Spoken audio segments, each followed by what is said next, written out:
Hi friends, welcome back to Moms Make It Magical, where I share about our family travels to Disney and beyond. In this video, I'll be focusing on our trip to Yellowstone. I'm walking you through exactly how we spent 3 days exploring Yellowstone National Park with our kids. I'll cover our full itinerary with helpful suggestions and fun facts sprinkled throughout. And make sure you stick around until the very end. I'm going to share the one big thing that we would have done differently that would have saved our family a lot of time and stress. If you're new here, hit that subscribe button and the notification bell so you don't miss any new videos. A couple things you need to know if you're a first timer to Yellowstone is that Yellowstone is huge. It covers almost 3,500 square miles, and that's bigger than Rhode Island and Delaware combined. It's also the first national park in the world. It was established in 1872. The park is built on top of a supervolcano, so most of the geysers and hot springs exist because of all that geothermal activity beneath the surface. Driving time between the sites can be really long, and this is really important to know if you're traveling with kids who get restless or easily motion sick. And it makes it even more important to be really intentional on how you plan to navigate the park. For example, do you want to prioritize less driving time? Or do you want to prioritize an ideal time to be at a certain spot? I also want to note restrooms. Mostly they're found at visitor centers. There are some at trailheads, but a lot of those ones are vault toilets, so they're a type of toilet that does not use water or flushing, basically like a porta potty. If your kids are wary about non-flushing toilets, which are my kids, I'd consider even keeping a travel car potty on this trip because there really is a lot of driving. I'll link the car potty that we have in the description below. And just make it a rule that everyone just use the restroom when you are at a visitor center, restaurant, or shop so that it's a regular potty that you can use. And a last plug for an app that we used for our trip. It's called the Guide Along app. And basically we used that to download an audio tour for Yellowstone. And it gave us history, science, fun facts, and stories that kept the kids and us entertained during the drives. It was as if your GPS turned into a podcast. This is not sponsored. We paid with our own money. I mention it in every Yellowstone video. I feel like it was a total game changer for our experience. Okay, now let's jump into day one of our itinerary. We started in West Yellowstone and entered through the west entrance. A big tip here is to arrive early to beat long car lines at the gate. Yellowstone sees over 4 million visitors a year, and this west entrance especially is the busiest, and earlier mornings especially, are much calmer. So our goal for the morning was to hit up Old Faithful and the geyser areas. We headed towards Old Faithful and saw lots of bison on the way. We decided to pull out to check out Fountain Paint Pot Trail, as you see here, as recommended by the Guide Along app. It was a good first preview for all things geysers and mud pots. After checking that out, we continued on to Old Faithful. Guys, you can see the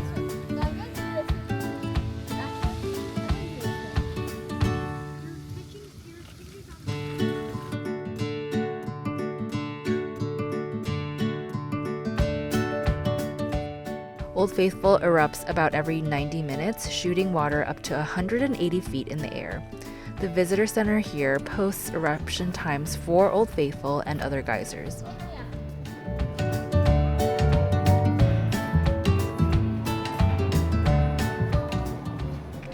There were tons of exhibits that explain geothermal activity in kid-friendly ways. And we also found that the boardwalks around the geysers were very stroller-friendly. Also a note for the crowds. This area draws the biggest crowds. Yellowstone has about half of all the geysers in the entire world, and most are clustered right here in the southwest portion of the park. This afternoon, we headed to the Roosevelt Corral for horseback riding. It was actually quite the trek to get over here from the Old Faithful area. It took us like an hour and a half, and we had to rush, but we really had no choice as this was the only available time slot for this little excursion that we reserved ahead of time. My oldest got carsick and my younger two were cranky and complaining. So like I said, the drives can be long if you don't plan properly. It was my oldest and my husband who did this, and it was a magical memory for them. My oldest loves horses, and it was really a cool way for them to experience this national park with a different perspective. My younger kids were too small, so we split up during this time. So a big tip for this is to book horseback riding well in advance. They fill up fast in peak season. And also, if horseback riding is not up your alley or you only have little kids who are not able to do this, I would also consider trying the Old West Dinner Cookout, which is a popular cookout experience that includes a stagecoach or wagon ride to a cookout site with food, music, and storytelling.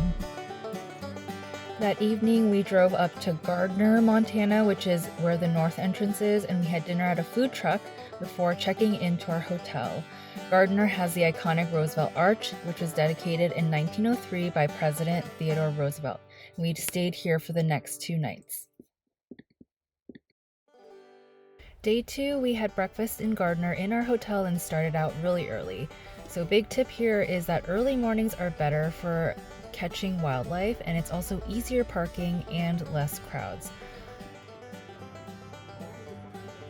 The first stop on day 2 was Undine Falls, which is a 60-foot waterfall visible from a roadside overlook. This is a quick stop, stroller friendly, and is not really very crowded at all.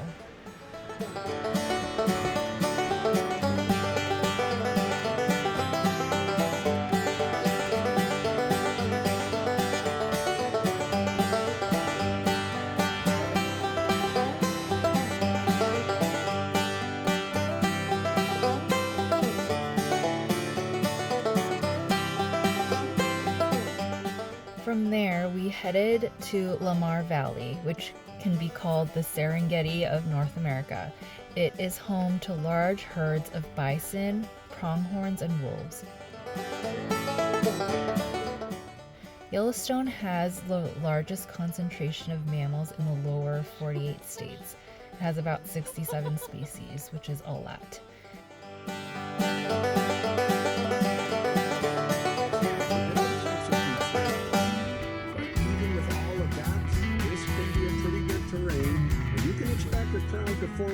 It mostly consists of roadside pullouts here, but the flatter landscape and the lack of hot and dangerous geysers made it great for all our kids to kind of run around a little bit outside. Don't forget to bring your binoculars here. It makes it really exciting for kids.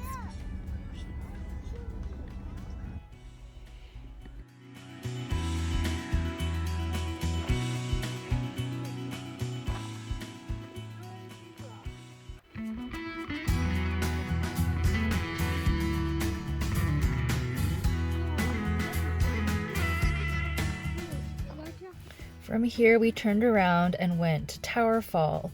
This is a 132-foot waterfall with a short paved walk to the overlook. Parking is a little bit limited here, but this was a good spot to use the restrooms and check out a gift shop and also grab a little snack. From there, we drove to Mount Washburn, and we drove up to the Chittenden Road parking area, which actually brings you up a lot closer to the summit than doing the more challenging hike. So this is a shorter hike, but it's still 2.25 miles long, so we didn't do the whole thing. But even the views from the parking lot were still stunning.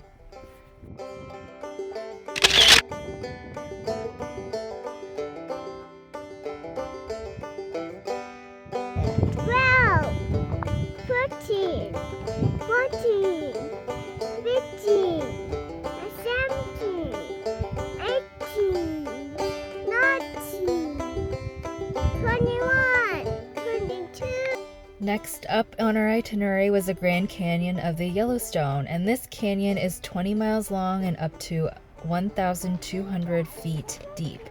And we basically followed the guide along app with multiple stops and viewpoints along the lower and upper falls.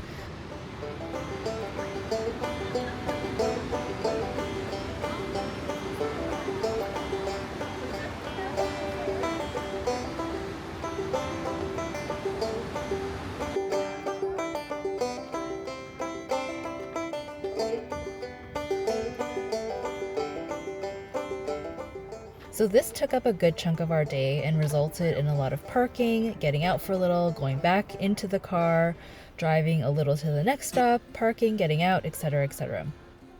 I will add that the car transitions for my toddler was tough, I am not gonna lie. But it was still worth it, as this area had some of the most beautiful views in the entire park.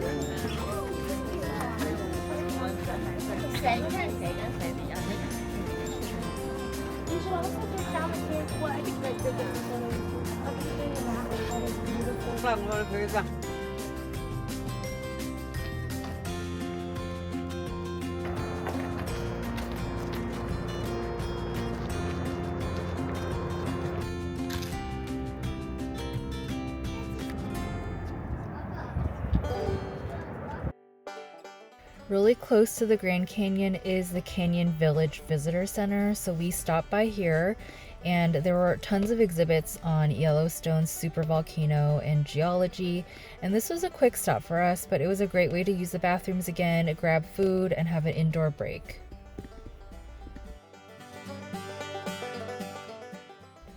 Our last major stop of the day was getting a peek at the Grand Prismatic Spring. While there is a boardwalk trail that can get you up close and personal to the Grand Prismatic, we opted to do the Overlook Trail via the Fairy Falls trailhead. So this is a 20-minute hike. Parts of it are uphill and you get more of a bird's eye view. Grand Prismatic Spring is the largest hot spring in the US and the third largest in the world. The amazing colors come from heat-loving bacteria called thermophiles.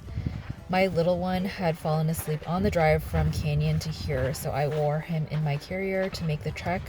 He was asleep for the whole thing, and such is the life of the youngest child.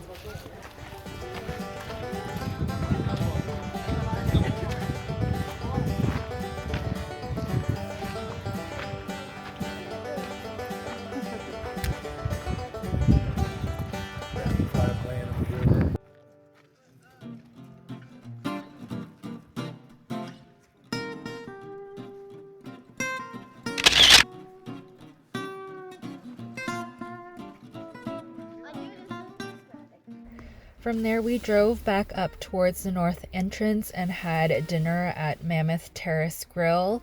It's pretty much kind of like a fast food type of place, and we found kid-friendly food there. All right, day 3, we had breakfast at a food truck in Gardner, which was called Bear's Brew. They had coffee and breakfast sandwiches and donut holes. And from there we headed to Norris Geyser Basin, and go early if possible. This was probably the best decision to come here first thing in the morning. The parking lot is very, very small relative to all the sites that you can see here. There is an overflow parking area too, but it is a much further trek and could be difficult if you're going with kids. This area was probably the coolest for me, as I really hadn't seen anything like this anywhere in the world, and I wish we could have taken more time to explore. This is the hottest and most changeable geyser basin in Yellowstone. We did the Porcelain Basin first, which is a shorter 3/4 mile dirt and boardwalk trail. The other area is called Back Basin, where you can find Steamboat Geyser, and this is the tallest active geyser in the world. The eruptions can reach 300 feet, although they are unpredictable.